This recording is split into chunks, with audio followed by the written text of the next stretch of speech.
ಸತ್ಯಯುಗದ ಕೊನೆಯಲ್ಲಿ ಮತ್ತು ತ್ರೇತಾಯುಗದ ಆರಂಭದಲ್ಲಿ ನಡೆದ ಮಹತ್ವದ ಘಟನೆ ಇದು.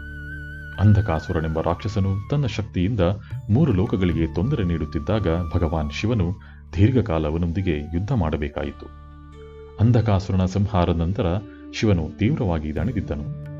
ಈ ದಣಿವಿನಿಂದ ಮತ್ತು ಯುದ್ಧದ ಶ್ರಮದಿಂದ ಶಿವನ ದೇಹದಿಂದ ಹೊರಬಂದ ಬೆವರು, ತೇಜಸ್ಸು ಕ್ರಮೇಣ ಒಂದು ಭೀಕರವಾದ ದೈತ್ಯಾಕಾರದ ರೂಪವನ್ನು ಪಡೆಯಿತು. ಆ ರೂಪವೇ ಭೂಮಿಯ ಮೇಲೆ ಒಂದು ದೊಡ್ಡ ಆಕಾಶಗೋಳದಂತೆ ಬಿದ್ದಿತು. ಅದು ಬಿದ್ದ ಸ್ಥಳದ ಸುತ್ತಲಿದ್ದ ಭೂಮಿಯ ಸಂಪೂರ್ಣ ಭಾಗ ಆವೃತವಾಯಿತು.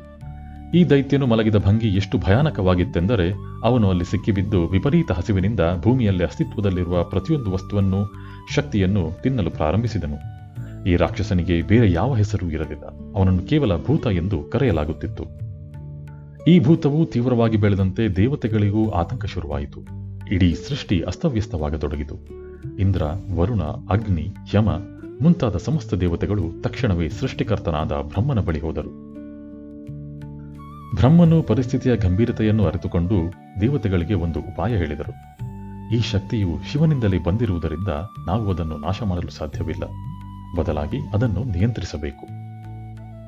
ಬ್ರಹ್ಮನ ಆದೇಶದಂತೆ 45 ಮಂದಿ ಪ್ರಮುಖ ದೇವತೆಗಳು, ಅಂದರೆ ಸೂರ್ಯ, ಚಂದ್ರ, ಅಗ್ನಿ, ವಾಯು ಇತ್ಯಾದಿ ದೇವತೆಗಳು ಆ ಭೂತದ ಶರೀರದ ಮೇಲೆ ವಿವಿಧ ಸ್ಥಾನಗಳಲ್ಲಿ ಒತ್ತಿ ಹಿಡಿದು ನಿಂತರು.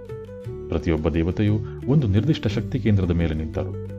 ದೇವತೆಗಳ ಈ ಮಹಾಭಾರಕ್ಕೆ ಸಿಲುಕಿದ ಭೂತವು ತನ್ನ ಕೈಕಾಲುಗಳನ್ನು ಮೂಲೆಗಳಿಗೆ ಚಾಚಿ ಸಂಪೂರ್ಣವಾಗಿ ಭೂಮಿಯ ಕಡೆ ಮುಖ ಮಾಡಿ ಶಾಂತವಾಗಿ ಮಲಗಿತು. ಈ ಶಾಂತ ಸ್ಥಿತಿಯಲ್ಲಿ ಬ್ರಹ್ಮನು ಅವನ ಬಳಿಗೆ ಬಂದು ಆ ದೈತ್ಯನಿಗೆ ಒಂದು ದೈವಿಕ ಸ್ಥಾನಮಾನವನ್ನು ನೀಡಿದರು ಮತ್ತು ಅವನಿಗೆ ವಾಸ್ತುಪುರುಷ ಎಂದು ಹೆಸರಿಟ್ಟರು. ನೀನು ಈ ಭೂಮಿಯ ಮೇಲೆ ನಿರ್ಮಾಣವಾಗುವ ಪ್ರತಿಯೊಂದು ಮನೆಯಲ್ಲಿ ನೆಲೆಸಿರುವೆ. ಯಾರ ಮನೆಯಲ್ಲಿ ನಿನ್ನನ್ನು ಗೌರವಿಸಿ ಸಮಸ್ತ ದೇವತೆಗಳ ಸ್ಥಾನಕ್ಕೆ ಅನುಗುಣವಾಗಿ ವಿನ್ಯಾಸ ಮಾಡುತ್ತಾರೋ ಆ ಮನೆಯು ಐಶ್ವರ್ಯ, ಸೌಖ್ಯ ಮತ್ತು ಧನಾತ್ಮಕ ಶಕ್ತಿಯಿಂದ ತುಂಬಿರುತ್ತದೆ ಎಂದು ಆಶೀರ್ವದಿಸಿದರು. ವಾಸ್ತುಪುರುಷನು ಭೂಮಿಯ ಮೇಲೆ ಮಲಗಿರುವ ಭಂಗಿಯೇ ಪ್ರಸಿದ್ಧ ವಾಸ್ತುಪುರುಷ ಮಂಡಲ. ಆತನ ತಲೆಯು ಈಶಾನ್ಯ ದಿಕ್ಕಿನಲ್ಲಿದೆ. ಆದ್ದರಿಂದಲೇ ಈಶಾನ್ಯವನ್ನು ಜ್ಞಾನ, ಮನಸ್ಸಿನ ಶಾಂತಿ ಮತ್ತು ದೈವಿಕ ಶಕ್ತಿಯ ಸ್ಥಾನವೆಂದು ಪರಿಗಣಿಸಲಾಗಿದೆ. ಆತನ ಪಾದಗಳು ನೈಋತ್ಯ ದಿಕ್ಕಿನಲ್ಲಿದ್ದು ಇದು ಸ್ಥಿರತೆ, ಭಾರ ಮತ್ತು ಯಜಮಾನನ ಅಧಿಕಾರವನ್ನು ಪ್ರತಿನಿಧಿಸುತ್ತದೆ. ಈ ಕಾರಣದಿಂದಲೇ ನಾವು ಆ ದಿಕ್ಕುಗಳಿಗೆ ಮಹತ್ವ ನೀಡಬೇಕು.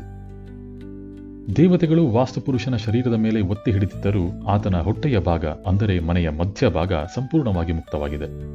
ಇದು ಮನೆಯ ಪ್ರಾಣಶಕ್ತಿಯ ಕೇಂದ್ರ. ಈ ಭಾಗವನ್ನು ಯಾವುದೇ ಗೋಡೆಗಳು ಅಥವಾ ಭಾರವಾದ ರಚನೆಗಳಿಂದ ಮುಕ್ತವಾಗಿಡುವುದು ವಾಸ್ತುಪುರುಷನಿಗೆ ನೀಡುವ ದೊಡ್ಡ ಗೌರವ. ಅಲ್ಲಿ ಶಕ್ತಿಯ ಸಂಚಾರ ಸರಾಗವಾಗಿ ನಡೆಯಬೇಕು.